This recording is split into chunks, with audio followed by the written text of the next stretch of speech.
Los conflictos son algo inherente a los seres humanos y generalmente se deben a problemas de comunicación, interpretaciones equivocadas o mala información de las personas involucradas. Estar involucrado en un conflicto con alguien implica una alteración de nuestro estado de ánimo, por lo que precisamente para entender qué nos pasa cuando enfrentamos una situación así y cómo afrontarlo de una forma positiva para evitar una reacción violenta, vamos con un especialista que nos explicará cómo conseguirlo. Además, vamos a descubrir quiénes son las personas con las que más entramos en conflicto, en casa, en la escuela y en general, en cualquier ámbito en el que nos relacionamos y por qué. Desde aquí, frente al mural En la Trinchera, evocativo al momento revolucionario, también viajaremos en el tiempo por otra zona de la capital, apenas a unos kilómetros de distancia de donde nos encontramos, Tlatelolco y la Plaza de las Tres Culturas, un lugar de memoria y precisamente de uno de los conflictos más trágicos en la historia de México. Y por último, vamos a conocer algunas herramientas y estrategias para la prevención y manejo de conflictos de forma pacífica. Sin duda, no hay que temer a los conflictos, ya que son parte de nuestra vida, tanto de forma externa como interna.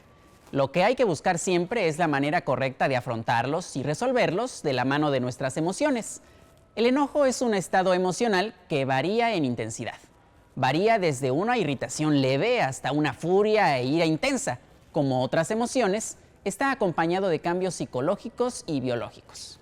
Cuando nos enojamos, la frecuencia cardíaca y la presión arterial se elevan. ¿Pero qué representa esto ante un conflicto? Veamos qué nos dice al respecto una experta en el tema.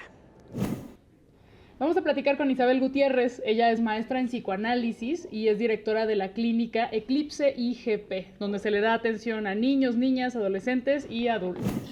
Isabel, muchísimas gracias por estar aquí con nosotros y hablarnos de esos temas tan importantes y que nos afectan a todas y a todos. ¿Qué tal si empezamos con el conflicto? ¿Qué es un conflicto y cómo resolverlo? Ok, Tamara, muchas gracias, Rodrigo, por la invitación, ¿no? La verdad es que creo que es un buen momento, ¿no? Estamos en medio de una pandemia para hablar justamente del conflicto. Y el conflicto es cuando dos partes, ¿no? Están sin poder resolver algo, una idea, un pensamiento, hasta si quieres la agenda, ¿no? Que yo tengo clase de una cosa, pero yo tengo clase de la otra, y yo quería que nos viéramos juntos, cosas así por el estilo, ¿no? Entonces, el conflicto puede ser tanto interno como externo. Cuando pensamos en el conflicto, siempre pensamos en dos personas peleándose, ¿no?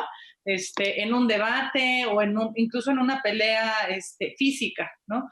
Pero no necesariamente es eso. El conflicto lo conocemos desde muy chiquitos y ese conflicto puede ser interno. Vamos a ponerlo a este momento, ¿no? Tengo muchísimas ganas de salir, tengo ganas de ir a un parque, tengo ganas de ir al cine y no puedo ir. Y entonces empieza un conflicto interno. Bueno, ya abrieron, sí podría ir, ¿no? Y entonces yo mismo me estoy debatiendo. Entonces, por eso pensamos muchas veces que el conflicto es solo hacia afuera, pero a veces es hacia adentro. Bueno, y si voy, pero y si me contagio, pero voy a ir a la fiesta de mi abuelita el próximo fin de semana y entonces si la veo y la contagio y se enferma muy grave. Entonces, eso es un conflicto, el estar continuamente debatiendo, ya sea conmigo mismo o con otras personas con respecto de un tema, ¿no? O sea, la cosa es ahora cómo aprendo a resolver esos conflictos. Puedo tener un conflicto interno, yo debatiéndome una idea en la mente, o puedo tener un conflicto externo y estar conversando con un amigo y no estar de acuerdo en una decisión que vamos a tomar, y eso puede llegar a ser un pleito pues muy fuerte, ¿no? Isabel, me gustaría preguntarte, ¿de qué manera influyen la empatía y las emociones a la hora de resolver un conflicto? Ese es un punto vital, porque cuando hablamos de cómo resuelvo un conflicto, la palabra clave es empatía y es tolerancia. ¿Qué es empatía? Empatía es ponerme en los zapatos de otra persona, ¿no? Desde mi punto de vista, ahora escuchamos mucho la idea de si algunos son privilegiados o no. Desde mi privilegio, desde mi punto de vista, desde mis zapatos, ¿qué es lo que me lleva a poder entender a la otra persona? Entonces, yo puedo tener frente a mí una persona que piense muy distinto a mí con respecto al tema que sea, ¿no? Y no por eso significa que está bien o está mal la otra persona, o que yo estoy bien o él está mal, ¿no? Sino que tenemos puntos de vista diferentes. Entonces, ser empático es decir, bueno, pues te voy a acompañar en esta idea que tienes tú, de la cual yo no estoy de acuerdo, pero bueno, me pondré en tus zapatos y entenderé por qué lo piensas así. Y la segunda que te decía, pues es la tolerancia, ¿no? El ser tolerante significa poder entender lo que otras personas piensan, sienten, hacen, o incluso situaciones que están pasando, como es el caso ahorita de estar encerrados por la pandemia, y el tolerar tener que quedarme en casa en vez de ir a clases, en vez de ir al trabajo, en vez de salir, ¿no? Entonces, en este conflicto, tanto la empatía como la tolerancia van a ser como lo clave para poder resolver. Isabel, ¿qué es lo que ocasiona el enojo y qué pasa en nuestro cerebro cuando estamos enojados? ¿Qué es lo que ocasiona el enojo? El enojo es una de las emociones primarias. Hay muchas emociones primarias, pero no son muchas, son 7 en realidad, ¿no?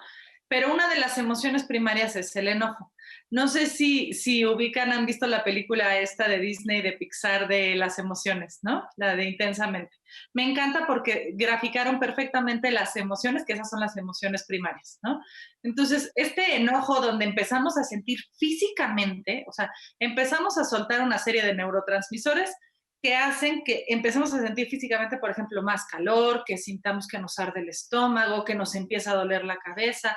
A veces el enojo nos lleva a tener un deseo de llorar, a veces lloramos incontrolablemente con el enojo, ¿no? Entonces, ¿qué es lo que pasa en nuestro cuerpo? Pues todas estas reacciones físicas, fisiológicas, pero ¿qué es lo que nos lleva a enojarnos? Lo que nos lleva a enojarnos es justo, y me voy a ir muy repetitiva con lo de la tolerancia, pero justo la tolerancia es lo que me hace si me enojo o no me enojo.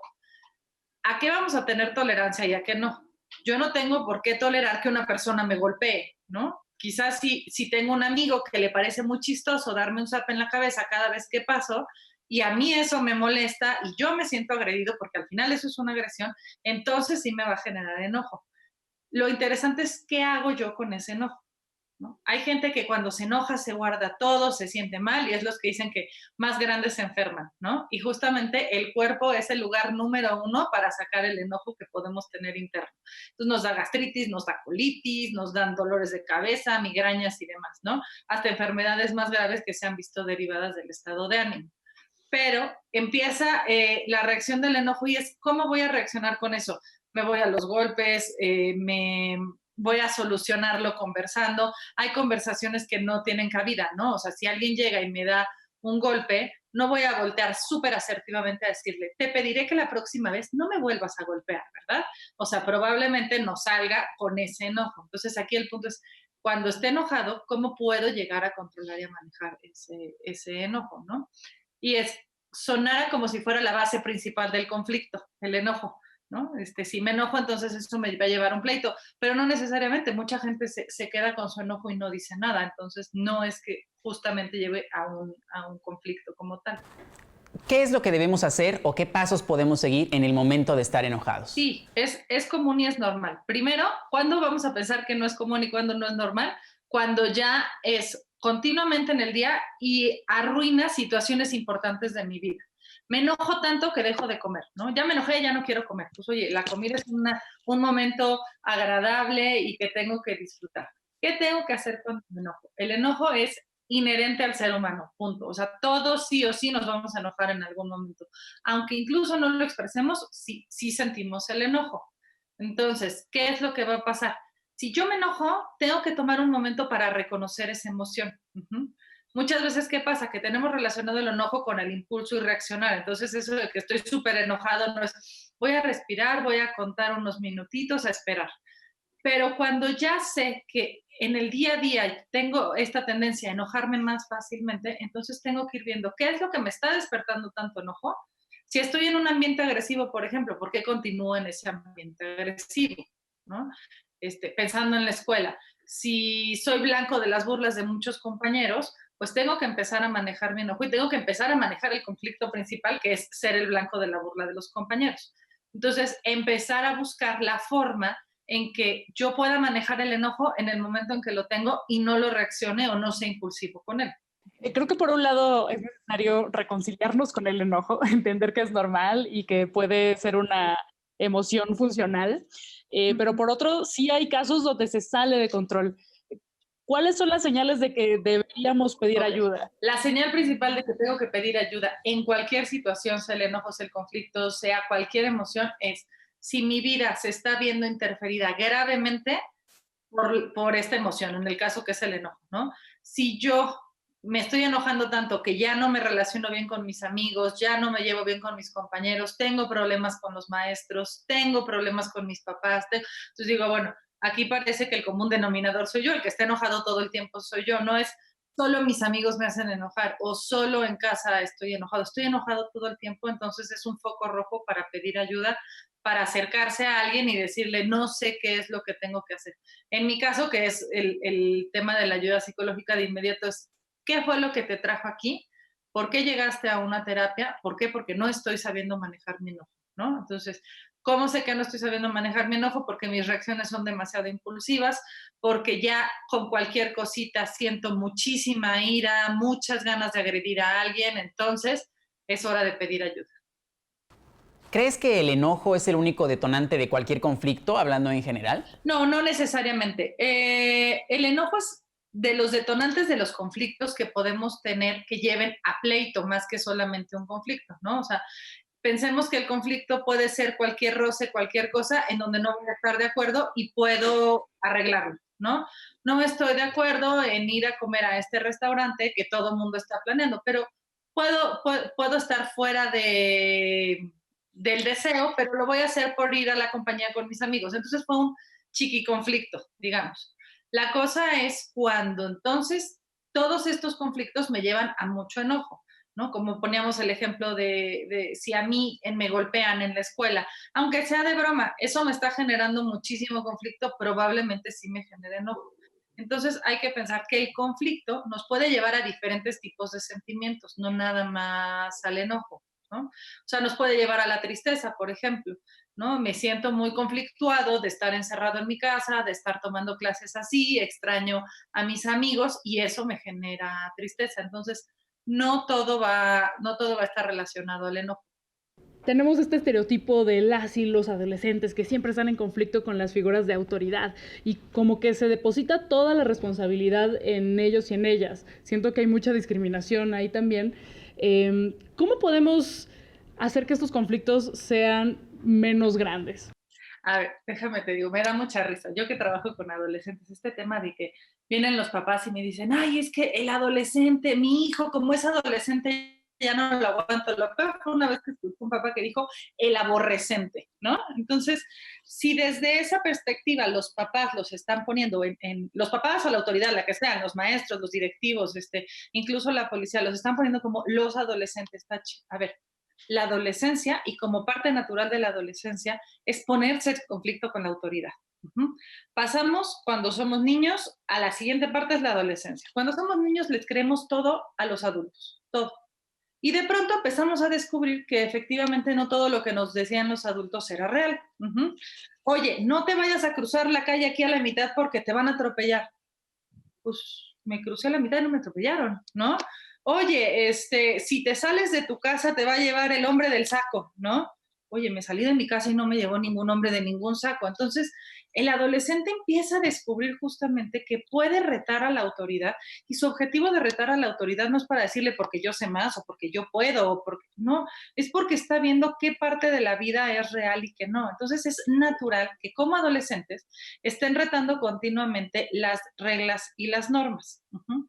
El problema es cuando el reto es para generar un conflicto justamente y para pelearse con la autoridad, ¿no? Tienes que llegar a las 10 de la noche después de un día de cine con tus amigos y no llegas a las 10 de la noche para ver qué pasa, pues si llegas a tu casa y si te castigan 2 semanas, pues entonces me la voy a pensar. Entonces hay que tener como mucho cuidado porque muchas veces como adultos decimos, claro, es que es adolescente igual a reto de la autoridad, pero es parte del desarrollo, ¿no? O sea, no aprendimos en la vida si no fue regándola, dándonos de topes. ¿Y qué pasa? También como adolescentes tienen que entender que una parte muy importante para los adultos es cuidarlos, ¿no? Salvaguardarlos. Entonces, ni la autoridad es la más malvada del mundo que lo hace por darles en la torre, ni los adolescentes son los más malvados que lo hacen nada más por retar a la autoridad. ¿no? Entonces hay que encontrarle el punto medio a esto. ¿De qué forma crees que deben reaccionar los papás o los maestros cuando se enfrentan a un adolescente que está enojado? A ver, lo primero es, cuando alguien está enojado, sea niño, adolescente, adulto, lo que sea, no vas a poder llegar a una plática, nuevamente va la palabra, asertiva, ¿no? O sea, no puedo estar yo con un adolescente que está sumamente enojado, con un adulto o con un niño diciéndole, entiendo tu enojo. Entonces, ahorita ponle pausita a tu enojo porque vamos a hablar de esto. Hay que darle tiempo, todos necesitamos tiempo. O sea, hay que ser empáticos. Cuando yo me enojo, ¿qué hago?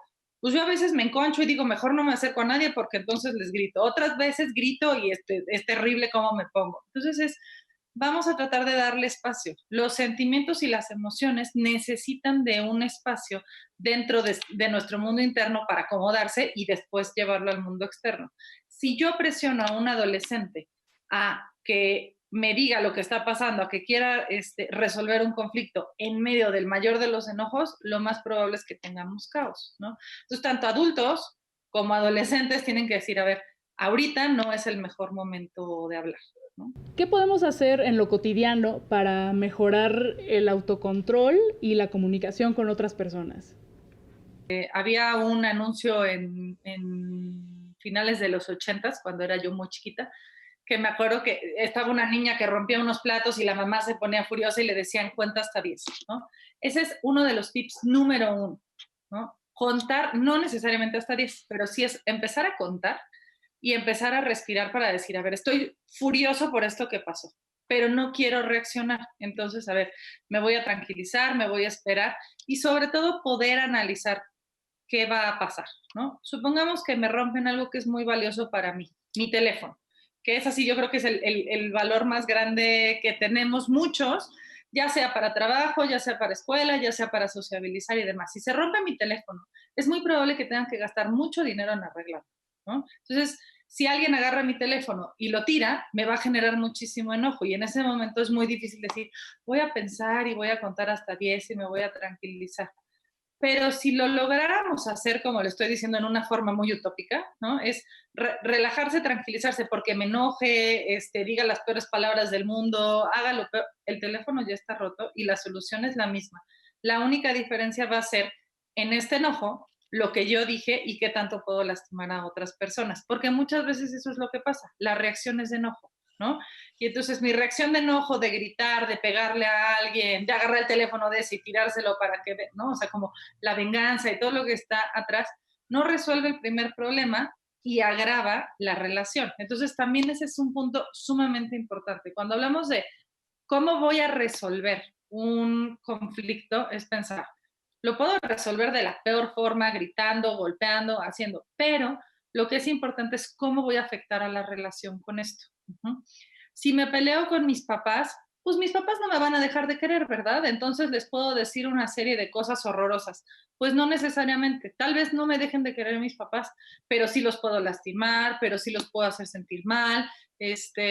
Puedo generar todavía más problemas en casa de los que ya pueden estar sucediendo. Entonces, tratar de ser asertivo, aunque suena muy difícil, es fácil si nos tomamos un momento para respirar y para pensar las cosas, ¿no? ¿Qué tanto te parece que afecta el entorno a la resolución de un conflicto? Ok, eso es muy importante. Si estamos en un entorno de mucha agresión, es muy probable que la respuesta sea agresiva. Uh-huh.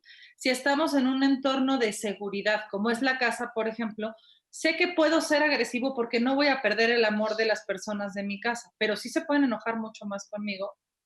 Se pueden defraudar de la persona que les dijo una serie de cosas horrorosas, ¿no? Entonces es súper, súper importante el poder tomarse ese tiempo y el poder entender que mi enojo puede llegar a perjudicar gravemente la relación con la persona. Porque ahorita estoy enojado, pero no necesariamente significa que no la voy a volver a ver o que no le voy a volver a hablar o que no quiero estar con ella, ¿no? Muchísimas gracias por esta información y estoy segura de que la próxima vez que resolvamos un conflicto nos vamos a acordar de ti. Ok, ojalá y así sea, ¿no? Y ojalá que lográramos todos, ¿no? Creo que nadie es perfecto y nadie puede resolver los conflictos con toda la asertividad, pero al menos el hacernos consciente de lo que sentimos cuando estamos enojados, cuando estamos en un debate y ya se está acalorando la conversación, nos puede ayudar muchísimo a decir, creo que le vamos a poner pausa porque ya estamos discutiendo en algo que no es necesario seguir luchando, ¿no? Ya tenemos mayores herramientas para entender mejor qué nos pasa y por qué reaccionamos de manera distinta a determinadas situaciones. Muchas gracias a Isabel Gutiérrez, maestra en psicoanálisis. Aquí están nuestras direcciones de Twitter, Facebook e Instagram para que nos cuenten cómo manejan su enojo y si ya saben cómo controlarse antes de discutir en la casa o en la escuela. Y mientras lo hacen, veamos la cápsula de la Ciudad de México en el tiempo, Tlatelolco, una zona con mucha historia que contar.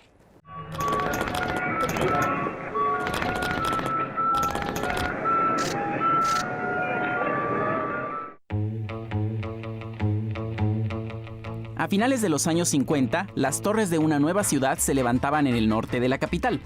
El conjunto urbano Nonoalco-Tlatelolco formaba parte del proyecto de Mario Pani para regenerar los barrios situados entre la Avenida de los Insurgentes y la Calzada Zaragoza. La primera etapa fue la única que se construyó, con casi 12,000 departamentos repartidos en 102 edificios, donde antes habían estado los talleres y patios de maniobras del ferrocarril. Adolfo López Mateos presidió la ceremonia de inauguración en la Plaza de las Tres Culturas el 21 de noviembre de 1964 y más tarde encabezó un recorrido por la unidad. Desde las alturas se distingue mejor la magnitud de este sueño urbano y también las huellas que ha dejado el paso del tiempo entre sus habitantes. La unidad habitacional Nonoalco-Tlatelolco superó a sus antecesoras. Hace medio siglo lucía como una ciudad del futuro y fue el modelo a seguir para las viviendas capitalinas. Bienvenidos a la Ciudad de México en el tiempo.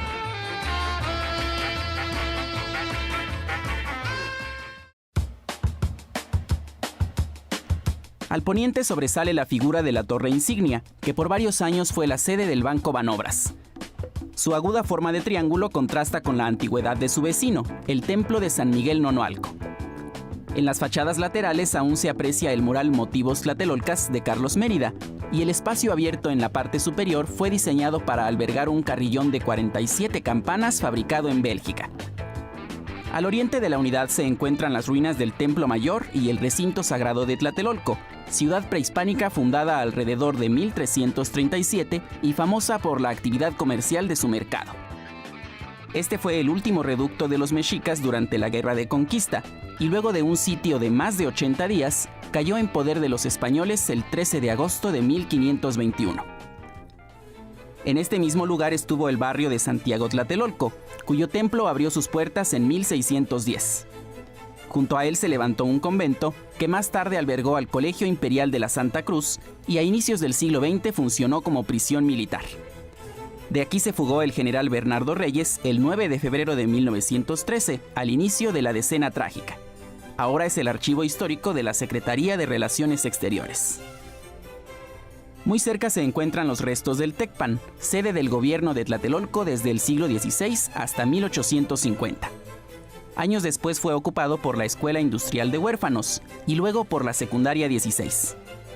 Parte del inmueble se demolió para ampliar el Paseo de la Reforma y la fachada fue reconstruida en el exconvento. Hoy el interior alberga el mural Cuauhtémoc contra el mito, de David Alfaro Siqueiros, trasladado aquí desde una casa en la calle de Sonora. En la esquina con el eje central se levanta una torre que fue construida por Pedro Ramírez Vázquez para alojar la Secretaría de Relaciones Exteriores y desde el 2007 es el Centro Cultural Universitario Tlatelolco. Antes aquí estuvo el Supremo Tribunal Militar, que se puede ver en esta fotografía de los años 20. La Plaza de las Tres Culturas representa la fusión de los distintos momentos que dieron origen al presente. Cruzando la explanada estuvo la Vocacional 7 del Politécnico, cuyo ambiente estudiantil fue reemplazado años después por un hospital del Seguro Social. El auditorio, con su cubierta de formas angulares, se convirtió en el Teatro Isabela Corona. El proyecto de Mario Pani comprendió varios tipos de edificios con alturas y configuraciones diversas, desde los más pequeños, de 4 niveles, hasta las torres de 22 pisos, como la Cuauhtémoc, la Veracruz o la Revolución de 1910, que están situadas sobre el eje central y el Paseo de la Reforma y tienen las mejores vistas de la zona. Se instalaron 3 clubes deportivos equipados con alberca, gimnasio y salas de juegos y de lectura. Esta pequeña ciudad también incluyó clínicas como el Hospital Gonzalo Castañeda del Iste y un cine que se aprecia en los primeros bocetos y en esta fotografía de los años 80. En las áreas comunes se instalaron múltiples juegos infantiles como resbaladillas y volantines. Quizá el más recordado sea el cohete que acompañó la infancia de los primeros vecinos. Otro ícono de la unidad es el puente curvo que conecta la primera sección con la segunda sobre la avenida Guerrero. Los automóviles que aparecen en estas tomas reflejan el estilo de toda una época, y el edificio Miguel Hidalgo permanece como testigo de las transformaciones urbanas. Dos sucesos han marcado la historia de Tlatelolco y permanecen en la memoria colectiva de los capitalinos. El movimiento estudiantil de 1968 vivió su episodio más funesto en la Plaza de las Tres Culturas el 2 de octubre, cuando en medio de la confusión, el ejército abrió fuego sobre una concentración popular convocada por el Consejo Nacional de Huelga. 17 años más tarde, los sismos de 1985 causaron el derrumbe de 2 módulos del edificio Nuevo León, y con él la pérdida de numerosas vidas. Otros 11 inmuebles resultaron con daños y fueron demolidos poco después. Desde tiempos ancestrales, este espacio ha sufrido innumerables cambios, pero también ha logrado mantener su esencia en la diversidad de estilos, de costumbres y de habitantes que lo caracterizan hasta hoy. Nos vemos en la próxima cápsula de la Ciudad de México en el tiempo.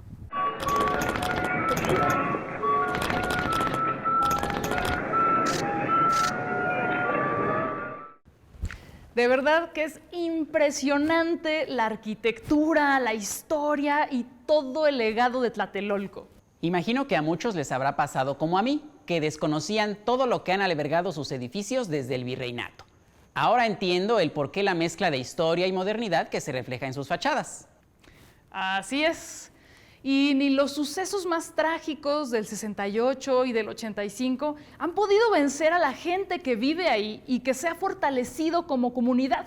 Y es así como llegamos al final de esta reflexión, que me dejó muchas enseñanzas sobre la importancia de saber expresar y controlar mis emociones para tratar de resolver siempre de una manera positiva cualquier conflicto y evitar cualquier tipo de violencia. La comunicación siempre va a ser la base para relacionarnos adecuadamente con los demás. Una buena tarde de lectura o de películas para pensar sobre la explicación que nos dio la maestra Isabel Gutiérrez seguro que nos vendrá bien. Y para quienes aún no la conozcan, darse una escapada a las calles de Tlatelolco para observar y sentir parte de todo el legado histórico con el que cuenta esta zona de la capital mexicana. Claro, cuando las condiciones sanitarias actuales nos lo permitan para disfrutarlo al máximo. Así es. Y por supuesto, invitar a todos a compartir sus experiencias, dudas, inquietudes y comentarios a nuestras cuentas de redes sociales en Twitter, Facebook e Instagram.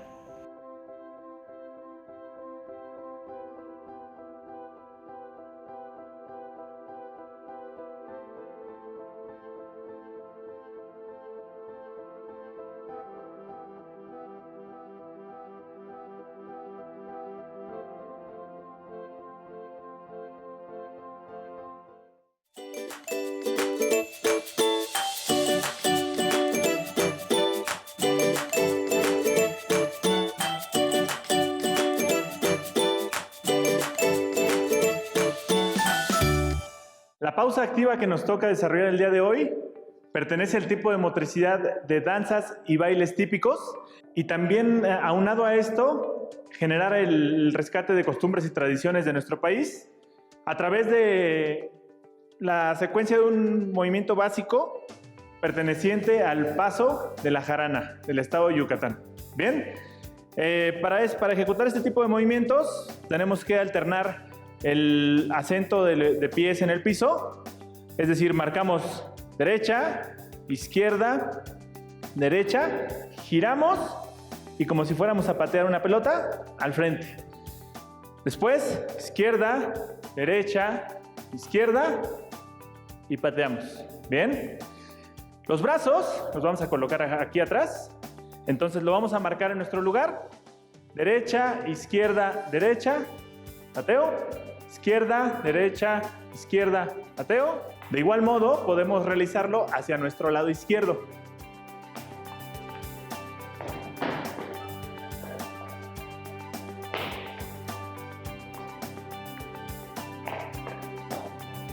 Muy bien. Esta pausa activa, como les comenté en un inicio, es perteneciente al paso básico de la jarana del estado de Yucatán. Gracias.